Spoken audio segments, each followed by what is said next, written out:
বলছি তোমার কত নাম্বার পেয়েছো, কত র্যাঙ্ক হয়েছে? আমার মার্কস 489, র্যাঙ্ক 8। তুমি দিনে কতক্ষণ পড়াশোনা করতে? আমরা যেহেতু নরেন্দ্রপুরে পড়েছি, তো ওখানে যা সিস্টেম ছিল সেই অনুযায়ী আমরা পড়তাম। আমাদের সকালে ওরকম 2 ঘন্টা মতো স্টাডি হলো, তো বিকেলবেলাও হতো, মানে সন্ধ্যের দিকে রাত্রির সময় পড়াশোনা হতো। তো সেরকম যা সিস্টেম ছিল তার মধ্যেই ছিলাম। আর স্কুলও হতো সব, মোটামুটি পুরো সিস্টেমটা যা আমাদেরকে হেল্প করেছে তাতে আমাদের হয়ে গেছে। মোটামুটি যা প্রিপারেশন ওখান থেকেই হয়ে গেছে।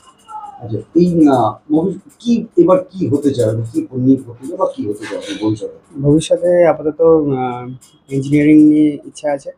সামনে পরীক্ষাও আছে, তো দেখা যাক কি হয়। প্রিপারেশন করছো? হ্যাঁ, প্রিপারেশন তো করেছি। এই যে তুমি পড়াশোনা ছাড়া আর কি কি ভালোবাসো তুমি? পড়াশোনা ছাড়া আমি ছবি আঁকা আর অন্যান্য গল্পের বই পড়া ইত্যাদি এগুলো খুব পছন্দ করি। এই যে তোমার এই যে সাফল্য, এর পিছনে কার কার অবদান সব থেকে বেশি বলে তুমি মনে করছো? এই সাফল্যের পিছনে সবথেকে বেশি অবদান অবশ্যই নরেন্দ্রপুরের পুরো সিস্টেমটার, কারণ গোটা পুরো সিস্টেমটা আমাদেরকে যেভাবে আহ, পড়াশোনা করিয়েছে, বা সব কিছু যেভাবে নরেন্দ্রপুরের শিক্ষক মহারাজ, হাউস মাস্টাররা, পিজি দাদারা, সব কিছুর খুব বেশি কৃতিত্ব রয়েছে।